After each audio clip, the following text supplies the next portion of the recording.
So as is often the case, you come off of a holiday and sometimes we just completely forget what we were celebrating and what we were honoring. It happens at Easter, it happens at Christmas, it happens at times like Mother's Day, where we set aside one day all year long. And Children's Day comes 365 days a year for moms who get one day out of the calendar, and maybe that one day wasn't the best.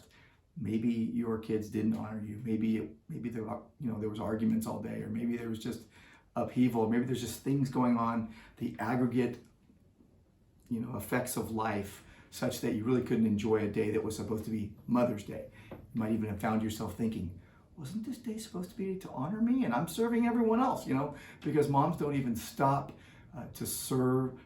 stop their serving to enjoy being served many times.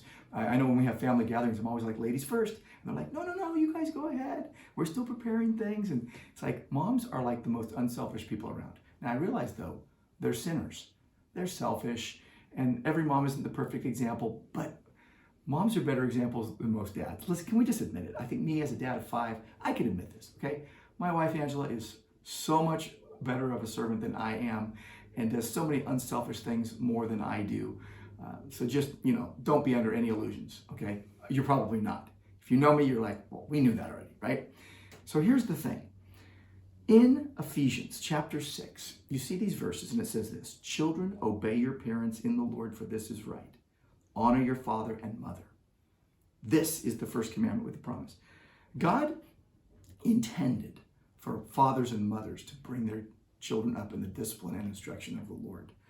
It even says this, and that it will go well with you if you honor your father and mother. That's the first commandment. That's the fifth commandment. And it's not just when you're young. It's when you're old. Some of you are honoring your aging parents, and this is the direct application of the fifth commandment. To not only honor your parents and listen to them and count them valuable while you're young, but then rise up and bless them for what they did right when they're old, or bless them for who they are in your life. Calling upon your life then is to honor them their entire life. What a beautiful picture that God has given. And I just want to say, honor your father and mother is one of those commandments that God attaches a promise to, that it may be well with you and that you will live long in the land. It's not a guarantee that everything will go great and that you will never have any problems. The idea is that in general, you won't be putting yourself in harm's way. You won't be putting yourself in jeopardy. And that's why it goes on to say, fathers, do not provoke your children to anger, but bring them up in the discipline and instruction of the Lord, teaching them the word, praying with them, having them be a part of the local church. Have honest relationships where you're confessing and repenting and forgiving and showing mercy modeled. And you can talk about anything without fear and just work through life together. I just want to give a big thank you to the moms, and I hope you're honored today.